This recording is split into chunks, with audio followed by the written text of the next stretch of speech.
Hello everyone, how are you all.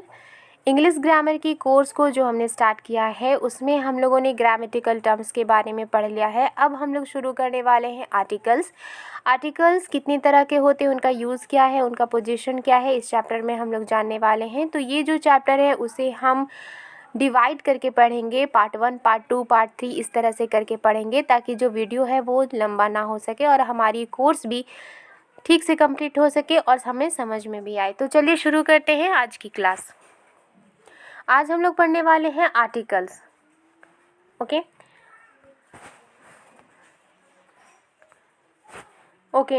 Articles कितनी तरह के होते हैं? 3 तरह के होते हैं, ए, एन और दी। ओके, तो लुक एट दिस। इससे पहले जानने से पहले आर्टिकल्स को हम लोग कुछ सेंटेंसेस देख लेते हैं। यहाँ पर लिखा है this is a book, the earth is round, that is an orange, here is the ink I want. तो ये कुछ सेंटेंसेस हैं और इसमें जो आर्टिकल्स है उनका यूज़ हुआ है। पॉइंट नंबर 1 में लिखा है ए, एन तथा दी को आर्टिकल्स कहा जाता है। मॉडर्न इंग्लिश ग्रामर में आर्टिकल्स को डिटरमाइनर्स के अंतर्गत रखा गया है। ओके, तो जो आज की जो मॉडर्न इंग्लिश ग्रामर है उनके अंदर ही जो आर्टिकल्स है ए, एन, दी जो है इनको डिटरमाइनर्स के अंदर रखा गया। डिटरमाइनर्स किसे कहते हैं? जो डिटरमाइन करता है किसी चीज़ को, राइट। तो यहाँ पर एक और पॉइंट लिखा गया है कि articles are members of a group of words. Articles क्या है? एक मेंबर हैं, ओके, ग्रुप ऑफ वर्ड्स के, जिन्हें डिटरमाइंस कहा जाता है। That are used before nouns, और इन्हें नाउन के पहले यूज़ किया जाता है। आर्टिकल्स के अलावा कुछ अन्य मुख्य डिटरमाइनर्स हैं my, your, this, that, these, those, some, any.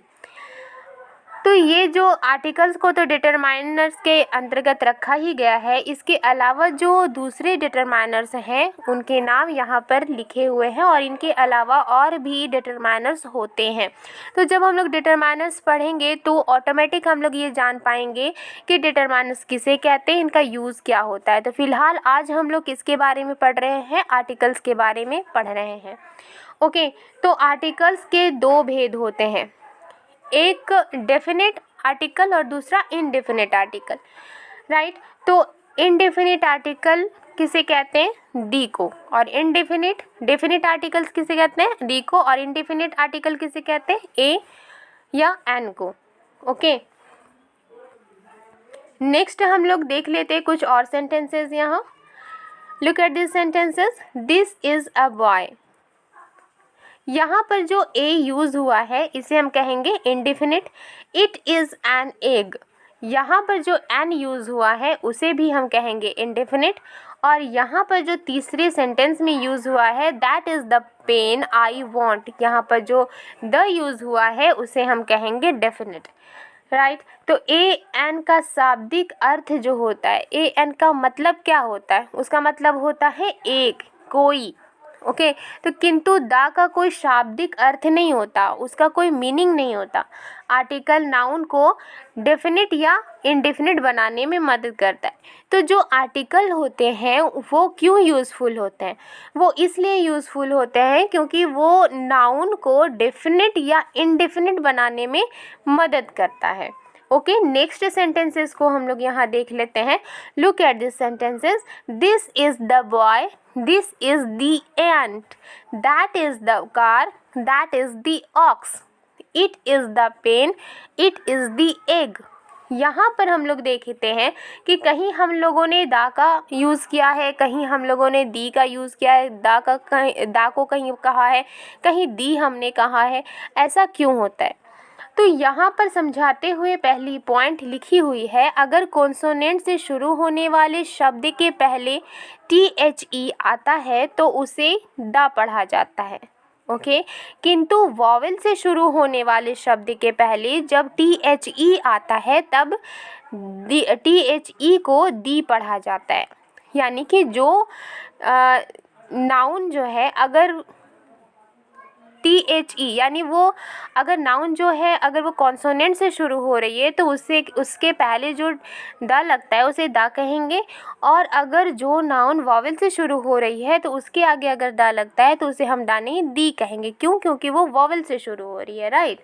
अब नेक्स्ट जो पॉइंट है उसे देख लेते हैं। अगर THE यानी द के बाद आने वाले शब्द पर हम जोर देना चाहते हो तो दी का उच्चारण दी होता है, चाहे वो शब्द कॉन्सोनेंट से ही शुरू क्यों ना हो।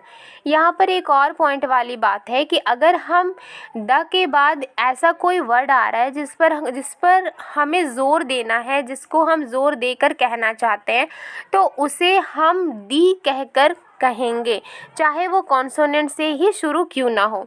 तो this is the boy who broke my window, ये वो लड़का है जिसने मेरी खिड़की तोड़ी। ठीक है, तो यहाँ पर ये जो बॉय है इस पर हम लोग ज़ोर देकर कह रहे हैं, इसलिए यहाँ पर चाहे वो कॉन्सोनेंट से ही क्यों ना शुरू हुई हो उसके आगे हमने इसे दी कहा, दी बॉय कहा, राइट। नेक्स्ट है the most important social event of the year was. यहाँ पर आगे देखते हैं, ये थी आर्टिकल्स ए, एन और दी। इस पॉइंट में हमने सीखा कि आर्टिकल्स कितने तरह के होते हैं। तो आर्टिकल्स दो तरह के होते हैं, एक डेफिनेट आर्टिकल जिसे दी कहा जाता है, एक इनडेफिनेट जिसे ए और एन कहा जाता है। ओके, हमने ये भी जाना कि कॉन्सोनेंट से शुरू होने वाले वर्ड के आगे हम लोग दा पढ़ेंगे और वॉवेल से शुरू होने वाले वर्ड के आगे हम लोग दी कहेंगे। लेकिन अगर हमें उस शब्द पर जोर देना है तो चाहे वो कॉन्सोनेंट से ही शुरू क्यों ना हो उसके पहले अगर THE है तो उसे भी हम दी कहकर कहेंगे। ओके, नेक्स्ट देखते हैं position of articles. Position of articles यानी आर्टिकल्स की पोजीशन क्या होती है, उनकी जगह क्या होती है। तो एक और सेंटेंस की तरफ हम लोग देख लेते हैं। पहला है give me a book, that is the box, here is an umbrella, these are the boys.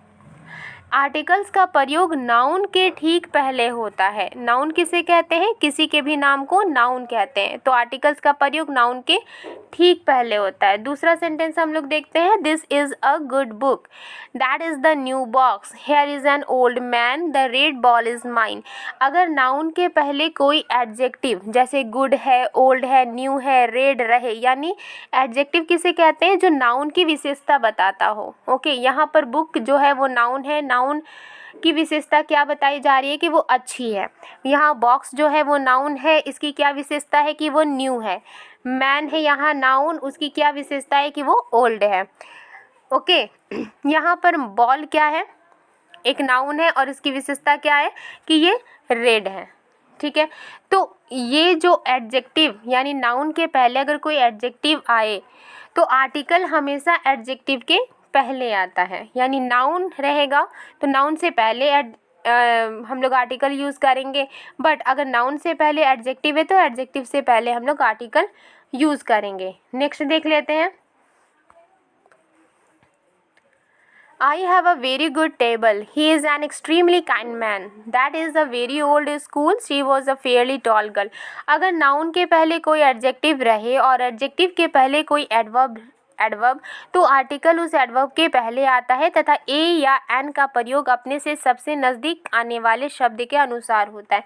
यहाँ पर देखिए जो टेबल है वो है नाउन और नाउन से ठीक पहले है एडजेक्टिव और एडजेक्टिव से भी ठीक पहले है एडवर्ब। तो एडवर्ब किसे कहते हैं? तो एडवर्ब जो है वो हमेशा जो एडजेक्टिव है वर्ब है और ख़ुद एडवर्ब की विशेषता बताए उसे एडवर्ब कहते हैं। ठीक है, यानी एडजेक्टिव वर्ब या एडवर्ब की यानी खुद की विशेषता बताए तो उसे एडवर्ब कहेंगे। यहाँ पर मैन जो है वो नाउन है, उसके आगे एडजेक्टिव है, उसके आगे क्या है? एडवर्ब है। तो जब भी ऐसा सेंटेंस हो जिसमें नाउन से पहले एडजेक्टिव और एडजेक्टिव से पहले अगर एडवर्ब हो तो हमें एडवर्ब से पहले आर्टिकल को यूज़ करना चाहिए। नेक्स्ट सेंटेंस देख लेते हैं, look at this sentences. All the boys are here, I want such a pen, both the friends have gone, such a boy will not pass, give me double the amount, please come in half an hour. साधारणतः जो all होते हैं both, सच, double, half के बाद article आता है। Next point है, look at this sentences, how fine a day, how beautiful a night, he is so fine, a man, it is too good an attempt, ये exclamatory sentences हैं। तो यहाँ पर हाउ, सो, टू के बाद adjective आता है, यानी हाउ सो टू के बाद जब एडजेक्टिव आता है तब आर्टिकल का प्रयोग उस एडजेक्टिव के बाद तथा नाउन के पहले होता है। आप यहाँ देख सकते हैं कि जो हाउ है, यहाँ हाउ, यहाँ सो, यहाँ टू, इसके बाद क्या है, इसके बाद फाइन, फाइन, ब्यूटीफुल, गुड, ये एक एडजेक्टिव है। तो इसलिए इस तरह के वर्ड के बाद जब एडजेक्टिव आता है तो उसके बाद हम लोग आर्टिकल का यूज़ करते हैं नाउन से पहले, यानी एडजेक्टिव और नाउन के बीच में हम लोग आर्टिकल का यूज़ करते हैं। लेकिन शर्त क्या होनी चाहिए कि वो सेंटेंस हाउ सो टू इसके बाद इससे स्टार्ट होनी चाहिए। ओके, तो आज हमने क्या पढ़ा, आज हमने पढ़ा आर्टिकल्स के बारे में, कितने तरह के होते हैं और position of articles. Next class में हम लोग यूज़ ऑफ आर्टिकल्स को पढ़ेंगे। आज के लिए बस इतना ही, मिलती हूँ नेक्स्ट वीडियो में। Thank you.